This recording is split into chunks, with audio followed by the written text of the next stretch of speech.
સાબરકાંઠામાં પોળોમાંથી પસાર થતી સણા નદી પર બે કાંઠે થઈ ગઈ છે। આસપાસના ગામોને સતર્ક રહેવા તંત્રએ સૂચના આપી છે। પાણીના ધસમસતા પ્રવાહમાં કોઈ પ્રવેશ ન કરે તેની પણ તકેદારી રાખવામાં આવી રહી છે।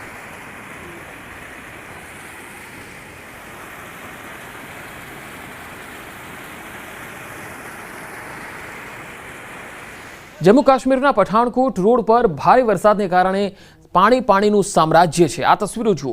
જમ્મુના બામિયાલ પઠાણકોટ રાષ્ટ્રીય ધોરીમાર્ગ પરના રસ્તાનો આખો ભાગ બંને બાજુથી ધોવાઈ ગયો છે। ભારે વરસાદને કારણે ઘણા ગામોનો સંપર્ક તૂટ્યો હતો।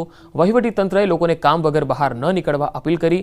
ખરાબ હવામાનને કારણે જમ્મુમાં સરકારી અને ખાનગી શાળાઓ આજે પણ બંધ રહેશે। तो तस्वीरों જોઈ શકો છો। પઠાણકોટ રોડ પર ભારે વરસાદ અને રાષ્ટ્રીય ધોરીમાર્ગનો એક ભાગ બેસી ગયો છે। પાણીના ધસમસતા પ્રવાહમાં આ ભાગ બેસી ગયો છે, જેથી ઘણા ગામોનો સંપર્ક તૂટી ગયો છે।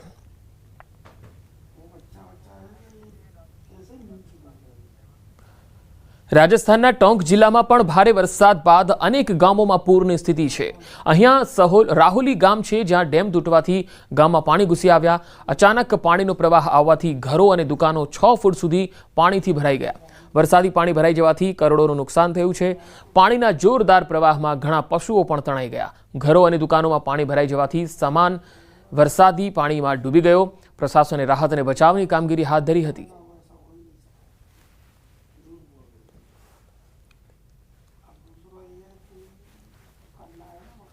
तो राजस्थानના सवाई माधोपुर जिल्લામાં છેલ્લા 3 દિવસમાં ભારે વરસાદને કારણે જિલ્લાના ઘણા ગામડાઓ પાણીથી ભરાઈ ગયા।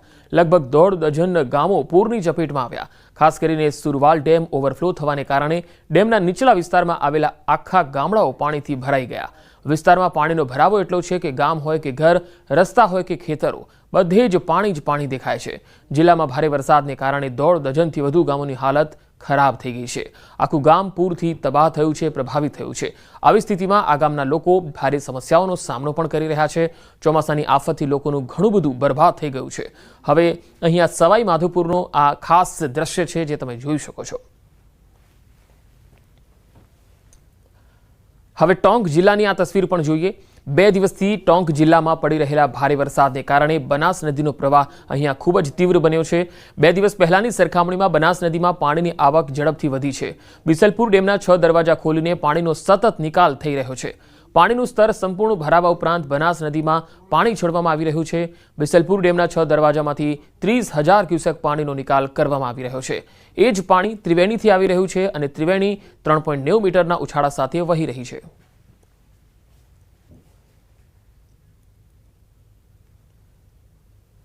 तो झारखंडના ચતરા જિલ્લામાં સતત વરસાદે ભયાનક પરિસ્થિતિ સર્જી।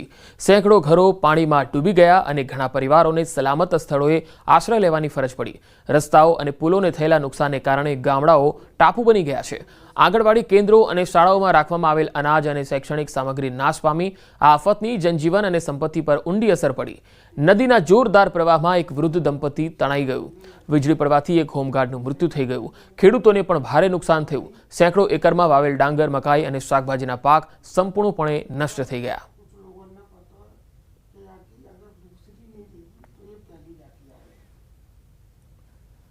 હવે ઝારખંડની આ તસવીર પણ આપણે બતાવીએ। ઝારખંડના ગુમલામાં ભારે વરસાદને કારણે સિસાઈનો જાયરા પુલ તૂટી ગયો। ગ્રામજનોનો મુખ્ય મથક સાથેનો સંપર્ક તૂટી ગયો। જો કે પુલ પહેલાથી જ તૂટી ગયો હતો, જેના કારણે ત્યાંથી કોઈ 4 વ્હીલર પસાર થયું નહીં, પરંતુ લોકો પગપાળા કે બાઇક પર પસાર થઈ રહ્યા હતા। સ્થાનિક લોકોએ વહીવટી તંત્રને નવો પુલ બનાવવાની માંગ કરી।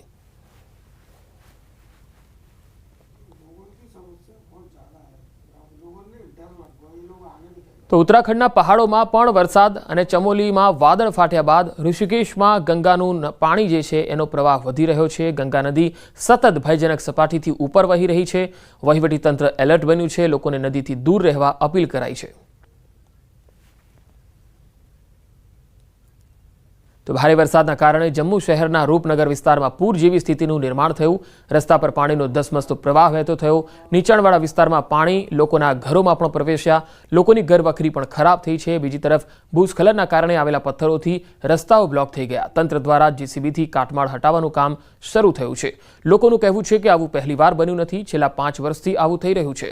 લગભગ 50 ઘરોનો બધો સામાન નષ્ટ થયો। રસ્તાઓ તળાવ બની ગયા।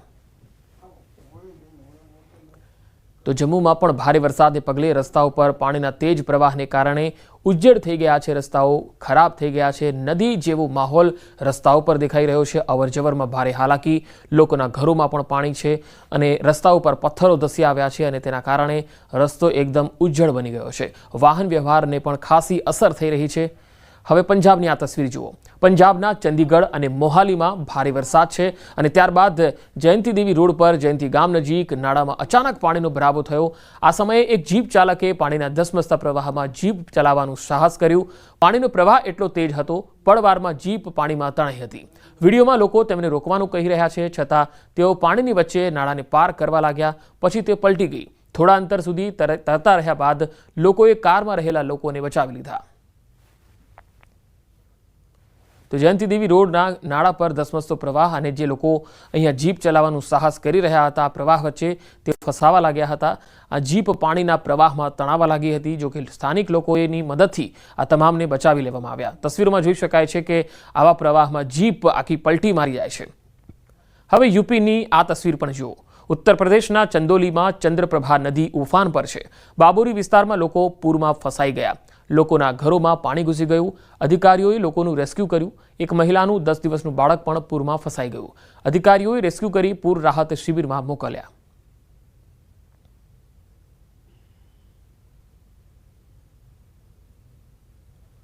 તો મધ્યપ્રદેશના મંડલા જિલ્લામાં સતત વરસાદને કારણે નાળામાં પાણીનો પ્રવાહ વધતો ગયો।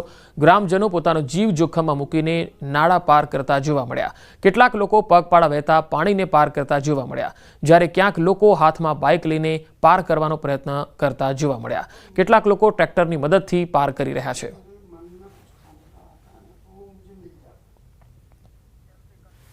હવે છત્તીસગઢની પણ આ તસવીરો આપણે બતાવીએ। અહીં પણ સતત વરસાદ છે, જેના કારણે નદીઓ અને નાળાઓમાં પાણીનો પ્રવાહ ખૂબ વધ્યો છે। મંડલાના ડિંડોરી અનૂપપુરમાં સ્થિતિ વકરી છે। સતત વરસાદને પગલે નર્મદા નદીનું જળસ્તર ખૂબ વધી ગયું। નર્મદા નદીનું પાણી ભયજનક સપાટીને વટાવી ગયું છે। નાનો રાપ્તા પુલ સંપૂર્ણપણે ડૂબી ગયો। પુલ ઉપરથી લગભગ 2 ફૂટ પાણી વહી રહ્યું છે। લોકો આ પુલ પર ચાલવા માટે આવતા હતા। હવે પુલની બંને બાજુ બેરિકેડ લગાવવા દેવાયા છે।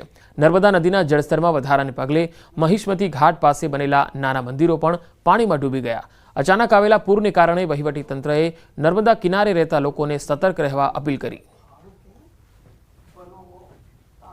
તો મધ્યપ્રદેશના મોરેનામાં છેલ્લા કેટલાક દિવસોથી પડી રહેલ વરસાદને પગલે ચંબલ અને ક્વારી નદીઓમાં પૂરની સ્થિતિ છે। 1 ડઝનથી વધુ ગામના રસ્તાઓ સંપૂર્ણપણે બંધ છે। મંદિરના મેળામાં હાજરી આપવા આવેલા શ્રદ્ધાળુઓ મંદિરમાં જ ફસાઈ ગયા, જેમને એસડીઆરએફની ટીમે બચાવી સલામત સ્થળે લઈ ગયા। ચંબલ નદીમાં અચાનક આવેલા પૂરને કારણે ચંબલ નદી ભયના નિશાનથી 1 મીટર ઉપર પહોંચી ગઈ હતી।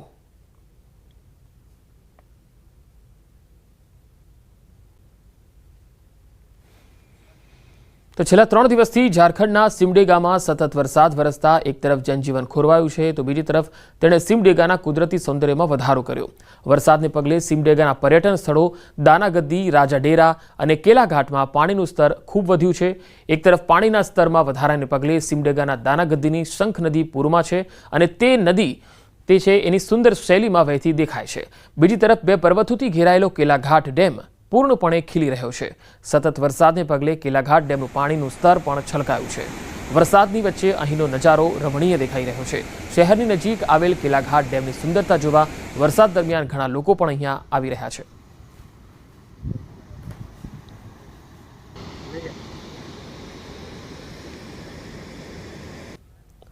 હવે વાત ગુજરાતની। 4 કલાકમાં 93 તાલુકામાં વરસાદ નોંધાયો છે, જેમાં બાલાસિનોર અને વિજયનગરમાં 2.25 ઇંચ વરસાદ નોંધાયો। કપડવંજમાં 1.25 ઇંચ વરસાદ થયો છે, જ્યારે દાંતા અને વડાલીમાં 1.5 ઇંચથી વધુ વરસાદ નોંધાયો છે। સોનગઢ, પલસાણા અને માંડવીમાં 1.5 ઇંચ વરસાદ થયો છે, જ્યારે 6 તાલુકામાં 1 ઇંચ જેટલો વરસાદ નોંધાયો છે। તો રાજ્યભરમાં વરસાદનો માહોલ લગાતાર જામ્યો છે અને છેલ્લા 24 કલાકમાં તો વરસાદ પડ્યો, પરંતુ છેલ્લા 4 કલાકના જે આંકડા છે એ પણ 93 તાલુકામાં 4 કલાકમાં વરસાદ નોંધાયો છે।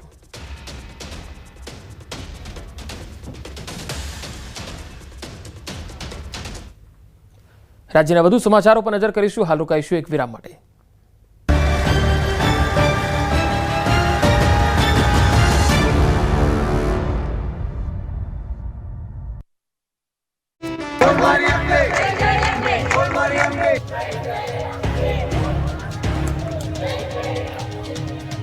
બોલ મારી અંબે, જય જય અંબે, અંબાજી દૂર હૈ જાના જરૂર હૈ. હવે આ શબ્દોથી અંબાજી હાઈવે ગુંજી ઉઠશે. 1 સપ્ટેમ્બરથી યાત્રાધામ અંબાજી ખાતે ભાદરવી પૂનમનો મહામેળો શરૂ થનાર છે, પરંતુ તે પહેલા જ ભાદરવા સુદ એકમ અને રવિવાર હોવાથી યાત્રિકોની ભીડ ઉમટી પડી. બોલ મારી અંબે, જય જય અંબેના નાદથી મંદિર પરિસર ગુંજી ઉઠ્યું. ભાદરવી પૂનમના શરૂઆતથી શ્રદ્ધાળુઓએ અંબાજી મંદિરે ધજા ચડાવી ધન્યતા અનુભવી. માતાજીના શાંતિપૂર્ણ માહોલમાં દર્શન થાય તેમજ પોતાની ધજા શાંતિપૂર્વક ચડાવી શકાય તે માટે ભક્તો મેળા પૂર્વે જ માતાજીને ધજા ચડાવવાનો તેમજ દર્શન કરવાનો લાવો લઈ રહ્યા છે. જો કે મંદિર ટ્રસ્ટ દ્વારા આ વખતે યાત્રિકોને સુખ સુવિધા માટે અલાયદી વ્યવસ્થા પણ કરવામાં આવી છે. 7 દિવસીય મેળામાં યાત્રિકોને વીમા કવચથી સુરક્ષિત કરાયા. આ વખતે સુવિધામાં વધારો કરાયો. હવે 50 કિલોમીટર સુધીની હદ સુધી આ વીમો કવચ લાભ આપશે. અગાઉ 20 કિલોમીટરની પેરીફેરી વિસ્તાર હતો, પણ રાજસ્થાનથી પણ લોકો મોટી સંખ્યામાં આવતા હોય છે, તેથી આ નિર્ણય લેવાયો છે. આ વખતે હદ મર્યાદા વધારતા પબ્લિક લાયબિલિટી વીમાની રકમ 10 કરોડની કરી દેવામાં આવી છે. મંદિર ટ્રસ્ટે 283 કરોડના રિસ્કનો વીમો ઉતરાવ્યો છે. ધરોઈ ડેમમાંથી પાણી છોડાતા સાબરમતી નદીમાં આવ્યું પૂર. રિવરફ્રન્ટ બંધ કરાયો. રાજસ્થાન અને ઉત્તર ગુજરાતના જિલ્લાઓમાં ભારે વરસાદને કારણે આ વિસ્તારની નદીઓમાં પાણીની આવક વધી છે. ઉપરવાસમાંથી થયેલી પાણીની આવકને કારણે ધરોઈ ડેમમાંથી સાબરમતી નદીમાં પાણી છોડવામાં આવ્યું છે, જેથી અમદાવાદમાં સાબરમતી નદી 2 કાંઠે વહેતી થઈ છે. ગાંધીનગરનું સંત સરોવર તથા વાસણા બેરેજમાંથી પાણી સાબરમતી નદીમાં છોડવામાં આવ્યું. સાબરમતી નદીનું પાણી ધોળકા, ભાટ સહિતના ગામોમાં આગળ વધી રહ્યું છે, જેથી વટવા, વિજલપુર, દસક્રોય અને ધોળકા વિસ્તારમાં રહેતા લોકોએ તકેદારી રાખવાની અપીલ કરાઈ છે. સાબરમતી રિવરફ્રન્ટ વોકવે અને લોઅર પ્રોમિનાડ પર પાણી ફરી વળ્યા છે. સાપ જેવા પ્રાણીઓ પણ નદીના પાણીમાં તણાઈ આવ્યા છે, જેને જોવા માટે શહેરીજનો રિવરફ્રન્ટ પર આવી રહ્યા છે, પરંતુ સાવચેતીના ભાગરૂપે રિવરફ્રન્ટને બંધ કરવામાં આવ્યો છે. ધરોઈ ડેમને ઉત્તર ગુજરાતની જીવાદોરી ગણવામાં આવે છે. ડેમમાં હજુ પણ પાણીની આવક ચાલુ છે. તેને જોતા એવું લાગે છે કે ધરોઈ ડેમના પાણી પર નિર્ભર વિસ્તારોને આવતા વર્ષે પાણીની તંગી નહીં પડે. તો ગાંધીનગરમાં સંત સરોવર ડેમના તમામ 21 ગેટ ખોલાયા અને નદીમાં પાણી છોડાયું. પાણી છોડાતા કાંઠાના 28 ગામોને એલર્ટ કરાયા. સંત સરોવર ડેમની સપાટી 52.45 મીટર છે. સાથે જ સંવેદનશીલ જગ્યાઓ પર ફાયર અને પોલીસનો પોઈન્ટ મુકાયો છે. હાલમાં માણસા તાલુકા, ખડાત, મહુડી, અનોડિયા, ડોડિયાલ, વરસોડા, લાકરોડા, ગુણમા, અંબોડ, અમરાપુર સહિતના ગામ સરપંચ અને તલાટીઓ અને આગેવાનોને લોકોને સૂચના આપવામાં આવી છે. તો સાબરમતી નદીમાં પાણી આવ્યા બાદ વાસણા બેરેજમાંથી પાણી છોડાયું. પાણીની આવકના પગલે સાબરમતી નદી પરના વાસણા બેરેજના દરવાજા ખોલી પાણી છોડાયું. જ્યારે પાણી છોડાતા બાકરોલ ગામના 25 લોકો ફસાયા છે. જોકે તંત્રના કારણે લોકોનું રેસ્ક્યુ કરવામાં સફળતા રહી. ઘટનાને પગલે નદી કાંઠે ગ્રામજનો એકઠા થયા, જ્યારે તંત્રને આ અંગે જાણ કરવામાં આવી, જેના પગલે ફાયર બ્રિગેડની ટીમ ઘટના સ્થળે પહોંચી હતી. પાણીની આવક વધતા સાબરમતી નદીએ રૌદ્ર સ્વરૂપ ધારણ કર્યું. ઉપરવાસમાંથી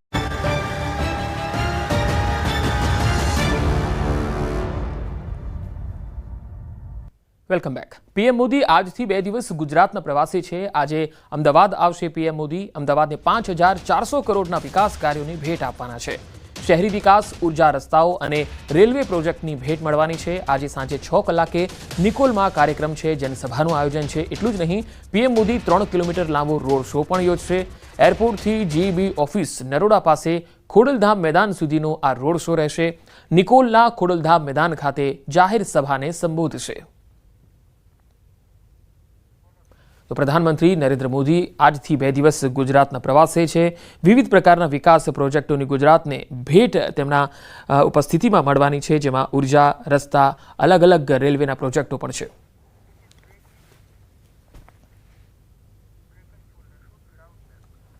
પ્રધાનમંત્રી મોદીની ગુજરાત યાત્રા 5 કલાકનો રાજકીય ક્લાસ એવું સૂત્રો તરફથી માહિતી આવી રહી છે. મંત્રીમંડળના વિસ્તરણ અંગે થઈ શકે છે ચર્ચા. જિલ્લા સ્તરના પ્રમુખને સીધું માર્ગદર્શક આપશે.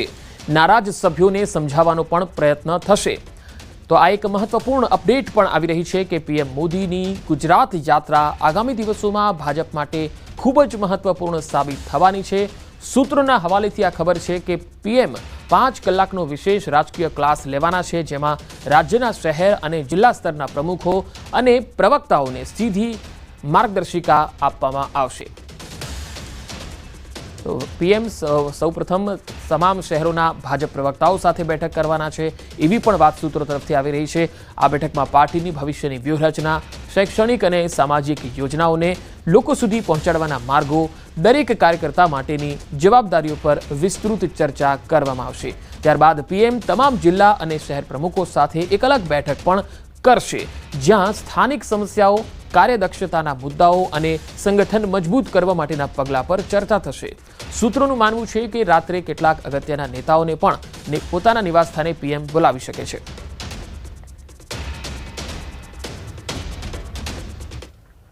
ગાંધીનગરમાં આજે પ્રદેશ ભાજપની એક બેઠક મળવા જઈ રહી છે. પ્રદેશ ભાજપ અધ્યક્ષ સી.આર. પાટીલના અધ્યક્ષ સ્થાને આ બેઠકનું આયોજન છે.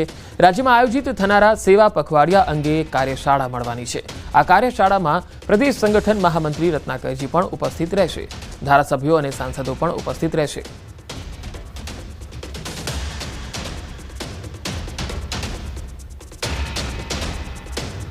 વડોદરામાં કુંઢેલા સ્થિત સેન્ટ્રલ યુનિવર્સિટી ફરી વિવાદમાં આવી. સેન્ટ્રલ યુનિવર્સિટીની કેન્ટીનના મેન્યુમાં ચિકન નીકળ્યું. પવિત્ર શ્રાવણ માસ દરમિયાન વિદ્યાર્થીઓને નોનવેજ પીરસવામાં આવ્યું હતું. એક જ કેન્ટીનમાં વેજ નોનવેજ બનાવવામાં આવતું હતું અને તેના કારણે વિદ્યાર્થીઓની ધાર્મિક લાગણી દુભાઈ. અવાજ ઉઠાવનાર વિદ્યાર્થીઓને ધમકી અપાતી હોવાના આરોપ છે. આ પહેલા પણ એબીવીપીના પ્રમુખે નોનવેજ ભોજનને લઈને રજૂઆત કરી હતી. સેન્ટ્રલ યુનિવર્સિટીમાં ભોજનની ગુણવત્તાને લઈ 15 દિવસ પહેલા હોબાળો થયો હતો. તો કુંઢેલા સ્થિત સેન્ટ્રલ યુનિવર્સિટી ફરી એકવાર વિવાદમાં આવી છે. એબીવીપીએ પહેલા પણ રજૂઆત કરી હતી. વધુ માહિતી મેળવીએ વડોદરાથી સંવાદદાતા હાર્દિક દીક્ષિત જોડાયા છે. હાર્દિક, સેન્ટ્રલ યુનિવર્સિટીના કેન્ટીનનો આ વિવાદ, હવે યુનિવર્સિટીના સત્તાધીશો શું કહે છે? બિલકુલ પંકજ, જો આ કુંઢેલા સ્થિત જે સેન્ટ્રલ યુનિવર્સિટી છે એની વાત કરીએ તો વિવાદ અને સેન્ટ્રલ યુનિવર્સિટી બંને એકબીજાના પર્યાય થઈ ગયા છે. કારણ કે આ જે વિવાદ છે તે ઘણો મોટો છે. શ્રાવણ મહિનો ચાલતો હતો, દરમિયાન કેટલાક જે વિદ્યાર્થીઓ છે કે જેઓ ગુજરાત બહારના છે તેમને નોનવેજ પીરસવામાં આવ્યું હતું. ત્યારે જે ગુજરાતી યુવકો છે તેમના દ્વારા સમગ્ર મામલે વિરોધ કરવામાં આવ્યો હતો અને પ્રશાસનને રજૂઆત કરવામાં આવી હતી. પરંતુ વિદ્યાર્થીઓનો આક્ષેપ એવો છે કે પ્રશાસનને જ્યારે રજૂઆત કરવામાં આવે છે ત્યારે તંત્ર દ્વારા તેમને ધમકાવવામાં આવે છે અને તેમનું રિઝલ્ટ ખરાબ કરી નાખવાની ધમકી જે છે તે આપવામાં આવે છે. ઉલ્લેખનીય બાબત છે કે થોડા સમય અગાઉ જ આ રીતનો એક વિવાદ જે છે તે સેન્ટ્રલ યુનિવર્સિટી ખાતે થયો હતો અને ભોજનની ગુણવત્તા સામે સવાલો ઉઠ્યા હતા. કેન્ટીનનો કોન્ટ્રાક્ટ તાત્કાલિક રદ કરીને બીજો કોન્ટ્રાક્ટ અપાયો હતો, પરંતુ કોન્ટ્રાક્ટ બદલ્યા બાદ પણ સ્થિતિ જે હતી તેની તે જ છે. એટલે ટૂંકમાં કહીએ તો સેન્ટ્રલ યુનિવર્સિટી જ્યારે વિવાદમાં આવી રહી છે ત્યારે વિદ્યાર્થીઓને ત્યાં રહીને ભણવું ખૂબ જ મુશ્કેલ બની છે. પંકજ જી હાર્દિક, આભાર માહિતી આપવા માટે. તો એક જ કેન્ટીનમાં વેજ અને નોનવેજ પીરસવામાં આવતા વિદ્યાર્થીઓએ હોબાળો મચાવ્યો હતો અને આ એક વિવાદિત મામલો પણ બની ગયો છે. એક શિક્ષણધામ જ્યાં શિક્ષણ આપવામાં આવે છે, હવે એ જગ્યાએ જમવાને લઈને નોનવેજ પીરસવામાં આવે છે તેને લઈને વિવાદ થઈ રહ્યો છે. આ એક કર્મની કઠણાઈ નહીં તો બીજું શું છે? યુનિવર્સિટીની કેન્ટીનના મેનુમાં જે છે એ વિદ્યાર્થીઓને નોનવેજ પીરસવામાં આવ્યું, એ પણ શ્રાવણ માસમાં. અને આ બનાવ જે બની રહ્યા છે એ ખરેખર ચિંતાજનક છે.